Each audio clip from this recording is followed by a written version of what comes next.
Greetings, people of the interwebs. It's Dan here, and welcome to your official SmackDown Live review and results for March the 7th, 2017. I am tired as hell, man. I was fading in and out of sleep for this entire show, so there are certain parts of it that I'm a little foggy on, but regardless, this is SmackDown Live review and results, March the 7th, 2017, live from Indianapolis, Indiana. Not their best show. I didn't like SmackDown tonight, I'm not gonna lie. And the crowd definitely contributed to that. Indianapolis, not the best place for WWE crowds. So, yeah, that wasn't the best decision. And I feel like even if it would have been in front of that blazing hot Chicago crowd last night, this still wouldn't have been that great of a show. But anyway, SmackDown kicked off with a recap of the Bray and Randy saga over the last couple of weeks, ever since the Elimination Chamber, whenever Randy declared his undying allegiance to Bray Wyatt after Bray Wyatt won at the Elimination Chamber, and then showed him burning down the Wyatt compound and betraying Bray after he gave him the keys to the kingdom just a couple of weeks later. So I told you he was a snake. This was brilliant. Everybody was saying this whole time, whenever many other people were saying, oh, well, you know, now it devalues the Royal Rumble. Now that Randy's not going to wrestle Bray, it's going to make the Rumble look bad.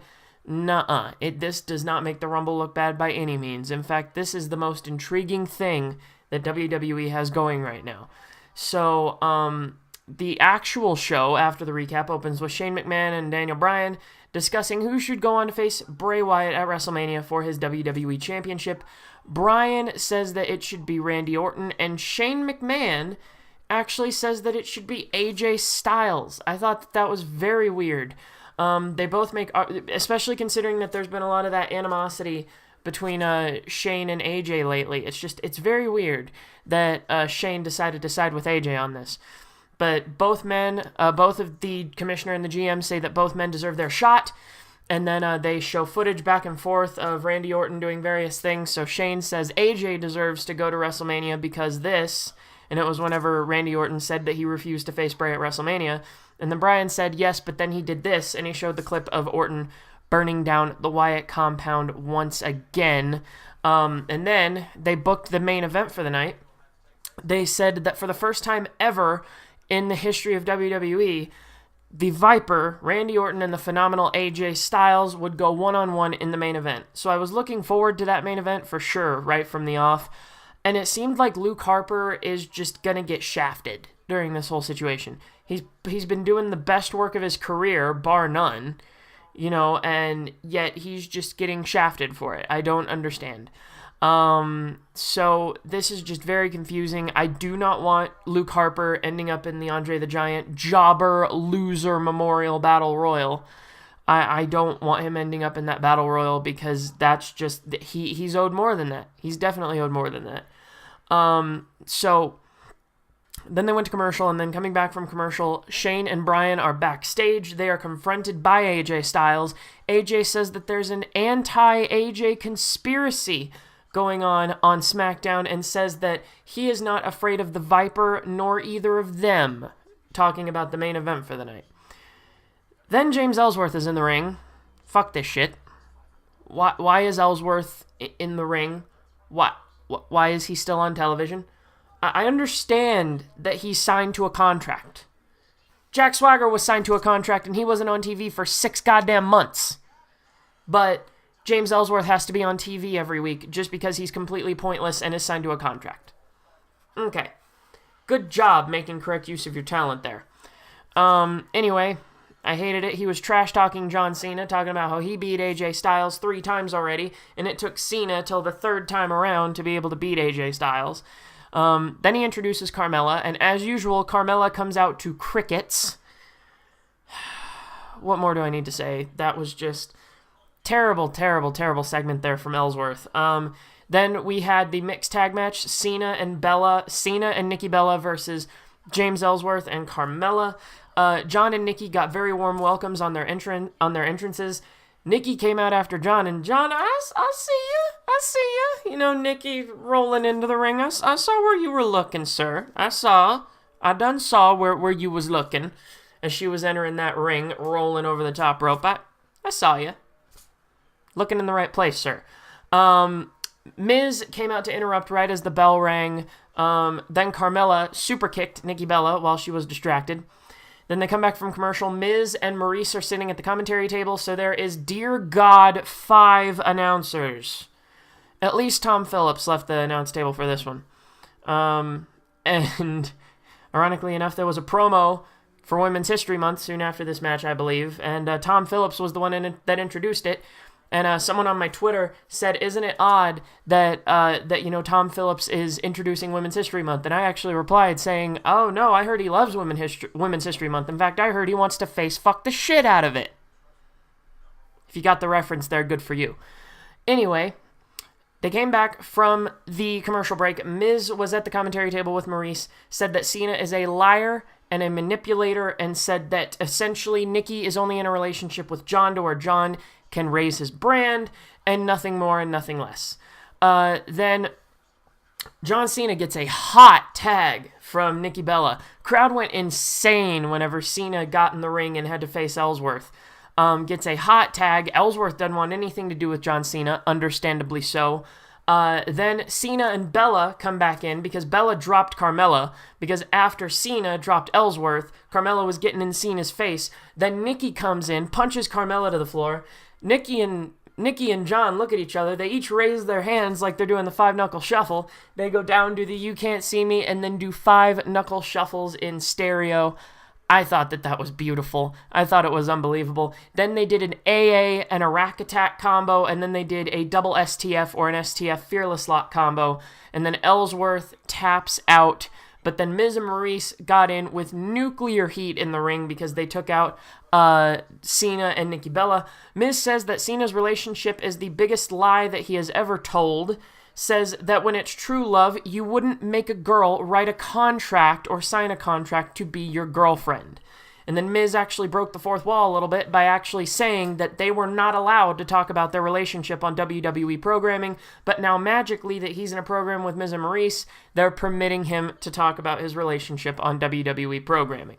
So I actually liked this promo. I thought it was really good. I thought Miz was getting a lot of comeuppance for what Cena said to him last week, so I liked it. And then Maurice picked up the microphone post-promo and said, hey, Nikki, break that, bitch, and then dropped the microphone out of the ring. Good stuff, man. Good stuff.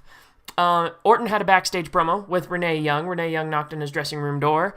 And Orton essentially said that if he was AJ Styles, he would run, and that he is only one RKO from main eventing WrestleMania. That is all that you needed to know on that backstage interview. Then we pan back to someone calling out Dean Ambrose. I had no clue who it was. I figured it was Baron Corbin because the voice sounded similar, but no, it was Kurt Hawkins in the ring calling out Dean Ambrose. Ambrose comes out, drops him immediately, starts cutting a promo on Baron Corbin, says that Corbin's a scumbag, and that's coming from Dean Ambrose, is what Dean Ambrose said. He said, I think that, maybe these people don't like you and you're a lone wolf because you're a scumbag, and that's coming from me. And then says that he doesn't have any testicles, because if he had any, he'd come out and fight him like a man. Then Corbin comes up on the Megatron and says that he never comes out whenever someone calls him out by name, and then he says that he'll take everything from Dean that's important to him, including his title, clearly planting the seeds for Corbin versus Ambrose at WrestleMania, where Corbin will win his first singles title on the main roster. I'm loving this, man. I actually really like the dynamic that these two have. Very, very good. Then Ambrose says that since Corbin won't come to him, that he would come to Corbin, leaves the ring, hits Hawkins with another dirty deeds outside the ring, and then he goes back to find Corbin, and that was the story for a little bit. Ambrose was looking for Corbin for a little bit. Then they go backstage with Mojo Rawley, the singular hype bro remaining on television. Mojo Rawley declares his entrance into the Andre the Giant Memorial Battle Royal. Who cares? It's a pointless match to fill 20 minutes on the WrestleMania card. Who frickin' cares? Then Dolph Ziggler comes in and interrupts him and says that you have to earn your WrestleMania moment. And then he said something. I forgot what he said after that, but then Mojo said, gee, maybe that would explain why you don't have one. And then the crowd went crazy. I didn't get what he said. I didn't catch that. I think that was one of the moments where I dozed off for a second. Then we pan back to Ambrose looking for Corbin backstage. A completely pointless segment with Mojo and Dolph, by the way. Pointless. Completely pointless. Someone declaring their entrance into the Andre the Giant Memorial Battle Royal does not need a segment. I'm sorry. Then Ambrose, looking for Corbin backstage. Corbin comes out, beats the crap out of him with a lead pipe, and then lowers a damn forklift onto him. He puts him underneath the forks to the forklift and then lowers the forks from the forklift onto Ambrose's chest. Looked painful as hell. And it looked brutal. Looked absolutely brutal. Then after that, we had Alexa Bliss come down to the ring, calling this her Blissertation, involving the SmackDown Women's Championship. Comes down with Mickie James. Comes down to talk about her opponent at WrestleMania. Says that it won't be Naomi. Says that she's at home feeling the ow. Says that it won't be Nikki because she's back being taken care of by her square-jawed boyfriend. By her square-jawed Superman, I should say. And then square-chinned Superman, I apologize. And then she said, and speaking of chins, it definitely won't be Carmella because she's helping to because she's back in the back healing up with her chinless thing, James Ellsworth. Then says it definitely won't be Chucky, or as the fans know her, Becky Lynch. Then Becky comes out. Oh God, Becky has a mic. Kevin Dunn, take it away from her. God help us all. Well, Vince, why does she need promo time? I hate her accent. Probably turn around and Kevin Dunn would be just like, you're just like AJ Lee. You're unfuckable. Yeah. Anyway. Becky has a mic. Kevin Dunn, run for your life. Tells Bliss, where the hell did that come from? Tells Bliss to tells Bliss to shut her face, and then makes a statement, or as she called it, a declaration. This got cringy real quick. Says that she will face Bliss and take back her title at WrestleMania. Then Natty comes down and says that her and Alexa are championship caliber material and that Becky isn't even on either of their levels and that she wants a shot at the title at WrestleMania. Bliss asks if she's had any catnip. Golden from Alexa right there. Asks Natty if she's had any catnip. Making an assumption like that. Says that Natty is the worst there is, the worst there was, and the worst there ever will be. Alexa Bliss, ladies and gentlemen. She's so good. Like, how can you deny that she's not the best woman on the roster? Anyway, says that Natalya is the best there is, the worst there is, the worst there was, and the worst that there ever will be. Nikki says that she will be the one to face Alexa at Mania. Alexa doesn't agree. And then a verbal clusterfuck ensues between all of these women talking who deserves a shot at the title, who maybe doesn't deserve a shot at the title, blah, blah, blah. Then Daniel Bryan comes out, says that he and Shane would have given Alexa Bliss's Blissertation an F. Says that Bliss will be defending her title at WrestleMania, and since she claimed that she was the greatest female wrestler in the locker room, he says it will be versus every single available woman on the SmackDown Live roster, since you made such a bold claim. And then he pulls a Teddy Long, and he even brought it up. He said, I'm the general manager, so I can make these matches. And speaking of former general managers, pulling a page from Hall of Famer Teddy Long's book, he says, we gonna have ourselves a holla holla tag match.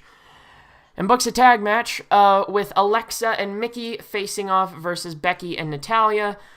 And then it started out with some brutal slaps between Bliss and Natalya. Just like you could hear the legit contact on the skin from these slaps. They were rough. Then Becky takes an absolute beating in this match. She was the babyface. She went over to try to make the hot tag. Natty German suplexed her and then walks out on her. Bliss pins Becky Lynch for the win. James wanted the cover on Becky Lynch initially, but Bliss tagged herself in and got the cover, and then Mickie got some revenge with a mitt kick to Alexa Bliss to end the match. Clusterfuck match at Mania, officially incoming. Every single available woman on the SmackDown women's roster will be competing for the title. Then we had the greatest main event in SmackDown history, or whatever the announcers called it. I don't even know. It was AJ Styles versus Randy Orton. AJ comes out, picks up a microphone after his entrance, says that SmackDown is the house that he built, says that he took the B show and turned it into the show. I agree, AJ. And he says that he gets nothing but disrespect from Bryan and Shane McMahon, and says that Randy Orton just somehow burns down a house and gets rewarded for it. Again, I agree. Then he says that he was made for the WrestleMania main event and that nobody would keep him from it. Not Randy, not Shane, not Daniel Bryan. Then Orton comes out, gets a big pop, makes his slow, methodical entrance to the ring. Not even halfway through this match, before anything got good, there were already 3 commercial breaks during this match. 3 of them.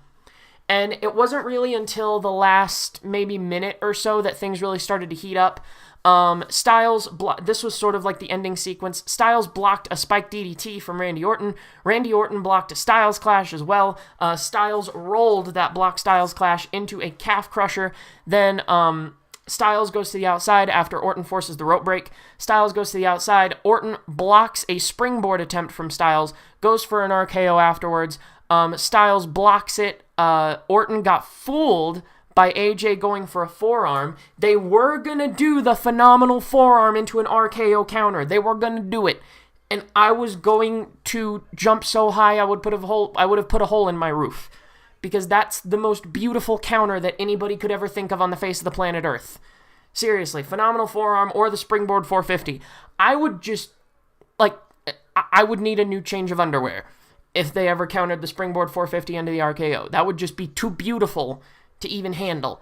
Anyway, Styles looked like he was going for the phenomenal forearm, and he jumped, but then he didn't jump over the ropes, and Randy Orton went for the RKO and landed flat on his ass.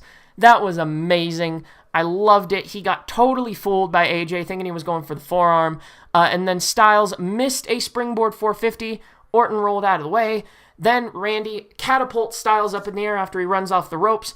Orton catapults him up in the air for the RKO, the 1-2-3. Randy Orton wins. He will be facing Bray Wyatt. Let's hope that this is the end of the saga of Bray Wyatt's dance partner at WrestleMania. I certainly hope it is. So, there you have it. It was a meh show at best for SmackDown. Not their finest show.